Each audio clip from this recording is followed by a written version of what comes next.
Bonjour à toutes et à tous, nouveau brief ce matin, car nouvelle mise à jour. Le marché action enfin se réveille, mais attention, on a quand même des contextes toujours assez embêtants et on va les détailler aujourd'hui. Les cryptos toujours dans une phase de consolidation, rejet potentiel de la zone des 50 000 ou pas, c'est la grande thématique qui fait parler tout le monde en ce moment. On va voir là aussi d'un point de vue technique ce qu'il en est et quelles sont les probabilités. Le WTI pourrait également commencer enfin à me foutre la paix. Et l'XAUSD se rapproche des supports sur lesquels il m'intéresse à moyen terme en réintégration des supports précédents. On va en parler juste après, on surveillera l'USD-Yen. Bref, il y a un programme un peu chargé ce matin et on parlera aussi de Apple sur lequel je me décide enfin à renforcer sur tous les replis vendeurs. Je pense qu'il est temps de passer à l'agressivité sur cette valeur. Je ne vais pas renforcer sur des supports, bien entendu, mais le principe étant de revendre tous les replis qui se mettront à disposition en abaissant les stop-loss au sommet. Je détaille tout ça après. Alors donc S&P 500 d'abord, sur le cash, hier affreuse la session, gros avalement baissier. Pas de signalement sur le daily, mais on est toujours sous le sommet précédent. Positionnement, comme on l'avait vu sur les UT inférieures, d'une troisième borne de range. Tout ce qui est de plus académique ici, qui a été rejeté à l'intérieur des contextes. Troisième borne vendeuse, objectif débordement du plus bas, et on revient au moins sur les UT supérieures. En fait, ici, tout simplement, on a tiré tout le jus potentiel à la hausse de ce marché qui s'épuise. Donc ça a été long, ça a été chiant, et évidemment chaque journée ici était une journée de plus qui refusait de baisser. Bon là clairement le marché en branche à la baisse et il n'y a aucune raison qu'il s'arrête. Toujours pour ma part des overlaps à viser et des retracements de minimum 23%, donc 3540 semble être le minimum comme zone potentielle de support. Et en attendant, il n'y a personne pour payer ce marché. Donc la question c'est comment on va y arriver. Est-ce qu'on va construire une baisse très lente ? Tout à fait possible, ou est-ce qu'on y va en one shot, et évidemment après dans ce cas-là on normalise, on va dire, avec une forme de range dont la médiane se situerait entre 3007 et 3750 à peu près. Voilà à peu près la thématique. N'oubliez pas qu'on a une ancienne trendline ici en hebdomadaire, assez visible, qui peut faire office de support en première intention. Alors je vais la remettre, on est déjà dessus en fait, pardon, je vous dis n'importe quoi. C'est-à-dire que si on la met là, il me semble qu'on est déjà dessus. Si je dis pas de conneries. Voilà. Donc on est déjà ce matin en train d'essayer de se poser dessus. Enfin hier, on a essayé de se poser. Ah non, pas encore. Donc ça, c'est à mon avis prochain objectif graphique pour la journée. Aller venir chercher ce genre de truc-là, essayer de se stabiliser. On voit que c'est là aussi que se met en place le canal de tendance à court terme. Donc c'est là où on va essayer de sauver le bousin, mais qu'on soit bien d'accord, mis à part des rebonds, je doute qu'on puisse franchir des résistances dans ce type de marché-là. À plus court terme, les signaux qu'on a sont franchement mauvais, il n'y a pas à dire. C'est toujours des structures de renversement partout, sur plusieurs UT. Ça se dégrade petit à petit. On a dégradé l'horaire il y a quelques jours. On dégrade le 4 heures hier avec ce signal ici qui montre que les cassures ici étaient clairement bornées. C'est-à-dire que l'algo dit là, il y a une borne de range qui va se mettre en place. Attention, encore une fois, à ne pas imaginer un marché bear market, etc., fin du monde. Mais juste de se dire que par rapport à la TH, il y a des replis de 10 à 12% qui peuvent très facilement se mettre en place.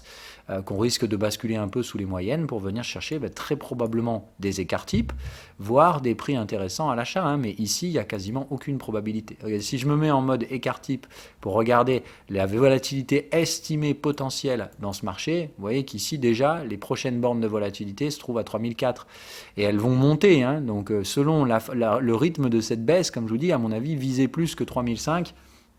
Sur le S&P, ça reste dérisoire et assez compliqué.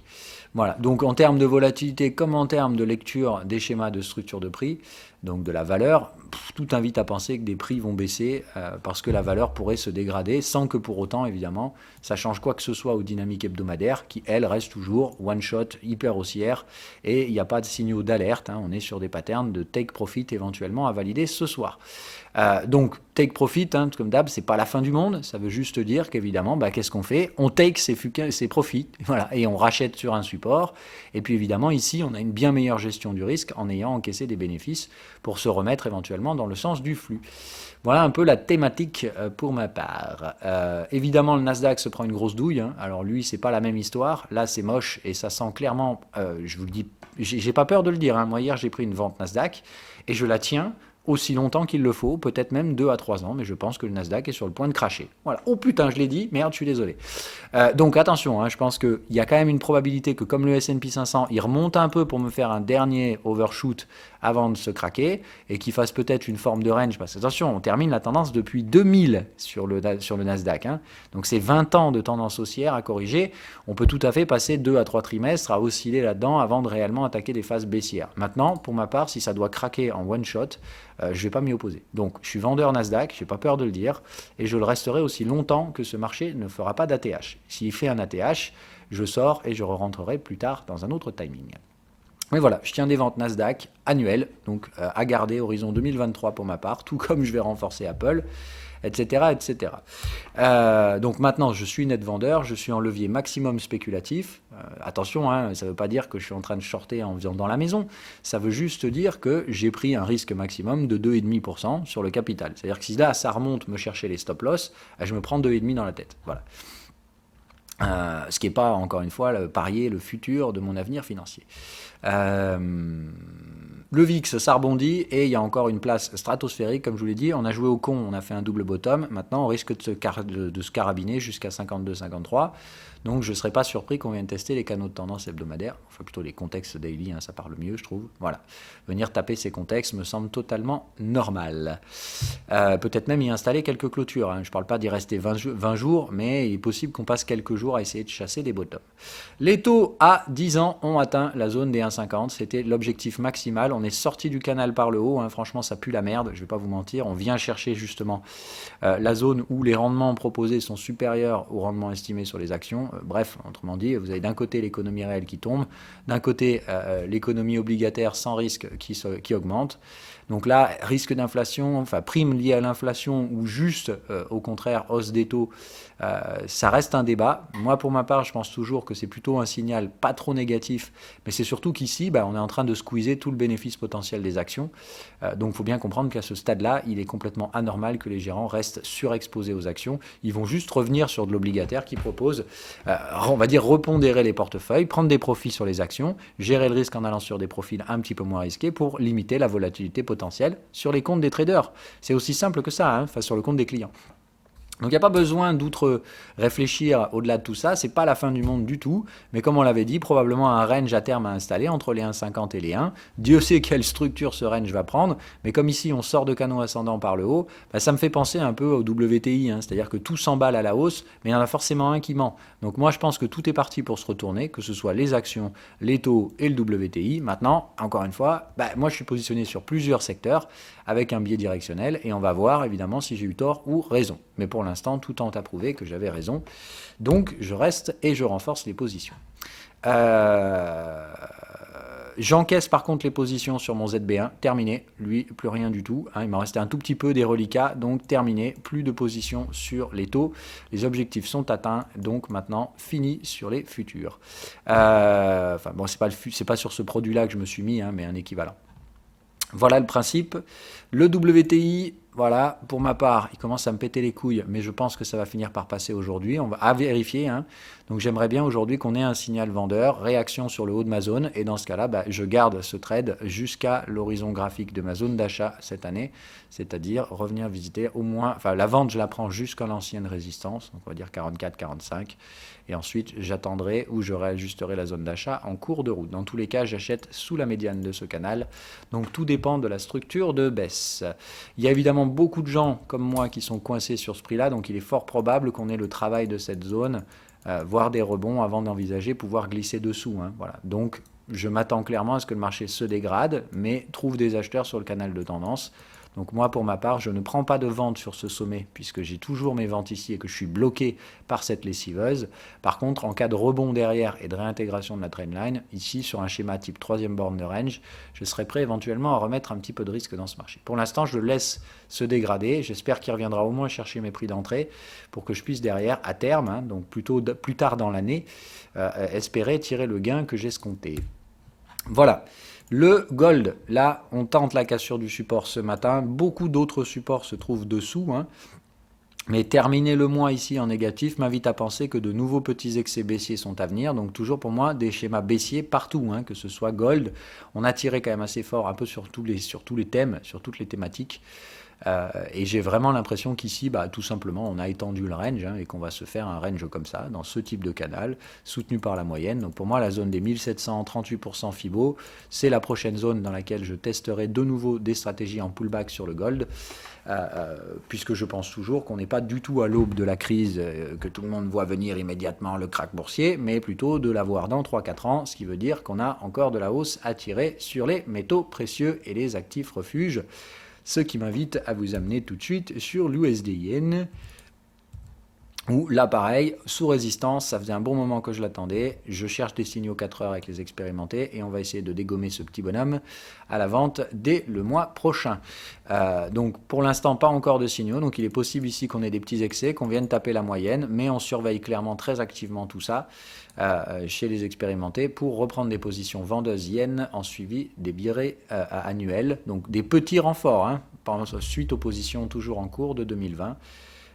Voilà. Apple maintenant, écoutez, je suis navré, mais c'est pas beau. Pour moi, c'est rejet de la zone des 125 hier. À voir si aujourd'hui on reclôture au-dessus, comme miracle.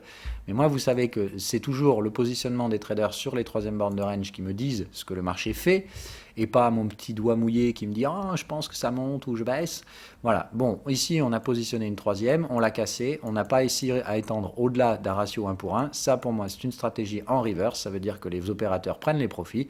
Et quand on voit la structure à moyen terme, ça donne pas envie d'acheter. Je suis désolé. Alors oui, Apple, ça fait des bénéfices, mais encore une fois, ces bénéfices sont largement dans les prix. Et puis surtout, il y a un an et demi, elle faisait tout autant de bénéfices. Alors un peu moins, mais ça justifie pas qu'on ait triplé son prix. Donc arrêtez de nous prendre pour des cons non plus. Voilà, Apple, ça fait des bénéfices, mais c'est un grand n'importe quoi, et les marchés ne sont pas là pour pricer le présent, mais le futur. Donc pour moi, Apple, c'est une valeur de hype qui se dégrade, qui risque de craquer. Et tant qu'elle est dans cette structure, je resterai à la vente et j'envisage de renforcer tout repli qui se fera sur cette zone des 125. Maintenant, je veux une confirmation aujourd'hui. C'est-à-dire que pour moi, il faudrait revenir tester l'ancien support et ensuite, je me mettrai à la vente en cas de repli sur les 125. Pour l'instant, j'ai toujours mes ventes spéculatives et si jamais, par contre, on va directement péter ce support, là, il y a de quoi s'inquiéter parce que là, ça va enfiler en ligne droite.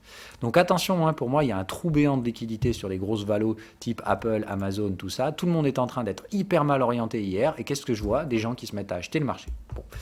Voilà, on en avait parlé, évidemment, que font les particuliers? Ils vont se mettre à acheter. Ils vont passer net acheteur d'un marché qui se dégrade sérieusement, dont tous les signaux techniques sont hyper verts. Et voilà, bravo. Écoutez, vous faites comme vous voulez. Moi, tout est merdique. Les situations techniques sont affreuses. J'ai presque envie de vendre Amazon tellement je vois ça. Donc voilà, pour moi, c'est moche, moche, moche partout. Et je vois aucune raison de me mettre à l'achat là-dedans. Les prix baissent. Il y a plein de valeurs que j'ai éventuellement envie d'acheter, mais je les achèterai quand elles proposeront des prix intéressants. Pour moi, Amazon, ça se paye 1800. Donc, qu'est-ce que je vais payer ça 3000 Logitech, c'est intéressant, hyper intéressant, mais ça se paye 20-25% plus bas. Donc, il y a des replis potentiels sur toutes les valeurs intéressantes.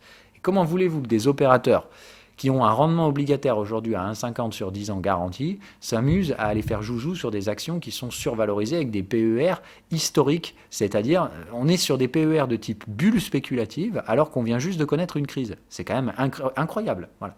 Donc on fait encore attention avec cette grande histoire et ce grand thème du repricing parce qu'on a mis de l'argent dans les marchés, etc. C'est de l'argent qui tourne dans un schéma de Ponzi, et c'est surtout que ce schéma de Ponzi n'est pas né d'hier. Donc c'est là où il faut faire attention. C'est que c'est un schéma dans lequel on est en hausse depuis, pour les structures du Nasdaq, depuis 20 ans. Donc bien comprendre que c'est pas maintenant que la tendance commence sur le Nasdaq, mais elle est plutôt en train de se terminer. Bref, allez, les cryptos, puisque c'est un autre secteur à la fois risqué et refuge. Le Bitcoin réattaque ses points bas 45 000. Bon, je pense clairement que ça va lâcher, il n'y a aucune raison, puis toute la bourse se fait démonter, donc je ne vois pas pourquoi les cryptos seraient mis à l'écart. Donc tout le monde va se prendre une petite douille aujourd'hui, tentative d'accélération baissière, comme on le voit, target vers les 40 000, ce qui veut dire qu'il y a peu de probabilité que le prix reste en dessous de 40 000 sur le mois de mars. Alors on peut y passer, mais évidemment, ce que nous dit cette target, c'est qu'il y a peu de chances quand même que ce soit une target baissière. On voit bien qu'en fait, à chaque fois que le marché accélère, à la hausse, à la baisse, à la hausse, à la baisse, ça nous donne les bornes, tout simplement, tout bêtement. Donc ici, je pense qu'on peut avoir une dégradation, et éventuellement jusqu'à 35 000. Par contre, pour ma part, moi j'ai toujours du cash dispo sur le compte de trading, et tout à fait prêt à acheter assumer les pertes de ceux qui seront assez cons pour vendre leur coin à 30 000 après les avoir payés une blinde. Voilà, donc pour ce qui est des altcoins, bah écoutez, moi c'est même chose, hein, Ethereum je pêche large, hein, c'est-à-dire que si les mecs veulent lâcher leur coin à 800 $, bah je les prends, et puis c'est tout. Voilà, donc moi j'achète sur le bas du range, si on y va. Maintenant, j'ai plutôt pas l'impression qu'on y va, j'ai plutôt l'impression qu'ici on va se stabiliser aujourd'hui, et puis voilà. Donc on va voir un petit peu tout ça, on se fait un peu peur, hein. Double bottom peut-être sur les 45 000, et puis sinon, bah, comme je vous dis, on lâche tout d'un coup, hein, et on se fait la fameuse vague en deux. Moi je sais que je paye toujours les paires, donc moi j'ai vu 2 vagues de baisse, donc j'étais prêt à payer les altcoins, certains coins. Maintenant, si ça marche pas, qu'on refait 2 vagues de hausse, bah, on va remettre 2 vagues de baisse, hein, voilà, bam bam, et puis celle-là, je pense qu'on peut sans problème aller chercher effectivement la zone des 40 000. Voilà un peu la thématique. Ma foi, après, on peut traiter les trucs spécifiques, hein, voilà. Moi, je pense que c'est toujours pareil, que ce qu'il y a à mettre là-dedans, c'est acheter les forts, vendre les faibles, ou faire de l'arbitrage alt versus BTC, quoi d'autre. Il n'y a que ça à faire, en fait, hein. Voilà, vous faites de l'arbitrage, ou alors, comme on l'avait dit, dans ce cas-là, vous couvriez les portefeuilles, vous preniez des ventes sur le Bitcoin ou n'importe quel altcoin, hein, et vous attendez de racheter sur des supports. Normalement, franchement, vous avez déjà racheté ces ventes, donc à ce stade-là, c'est plus de dire couvrir la baisse potentielle des portefeuilles. Voilà toutes les stratégies qu'il faut faire. Donc hedging, arbitrage ou arbitrage à l'intérieur du secteur en faisant de la réallocation de portefeuille. En utilisant donc Alt versus BTC pour distiller votre risque. Voilà un peu les thématiques. Ça, c'était vu dans le brief annuel, dans le brief hebdo. Je ne reviens pas là-dessus. On a fait le tour. Donc l'USD-Yen, recherche de vente pour les expérimentés. Le WTI, ça pourrait reverse, mais on est normalement déjà dedans pour les expérimentés. Donc on ne peut pas faire grand-chose. On attend surtout aujourd'hui des confirmations. L'XAUSD, on le surveille à mort dès le début du mois prochain sur la zone des 1758, mais on en reparlera dans le brief hebdo ce week-end si j'ai le temps. Le VIX a un trou béant au-dessus de sa tête qui lui permettrait d'exploser presque x2, donc on a encore la place. Le 10 ans atteint l'objectif, donc plus de trade sur les secteurs obligataires pour ma part. Un gros range à pricer par contre entre 1,5 et 1%. Le temps de digérer les risques inflationnistes et la reprise de l'activité américaine. Les indices baissiers jusqu'à nouvel ordre tant qu'on n'a pas visité les supports. Attention à ne pas cataclysmer le marché, c'est-à-dire ça doit baisser fort, etc. Non, ça peut baisser et ça peut prendre un mois et demi à venir chercher les objectifs. Ne soyez pas non plus formalisés. C'est un range contre la tendance, donc arrêtez de vous chauffer avec un marché baissier. C'est juste, ça va baisser, les valorisations sont attendues à la baisse, mais par contre, attention au rythme. C'est pas parce qu'on baisse fort hier qu'on va s'enfiler -6 aujourd'hui. C'est possible, mais ça reste aussi risqué de vendre des supports. Voilà. Sur ce, bonne journée à toutes et à tous et bon week-end.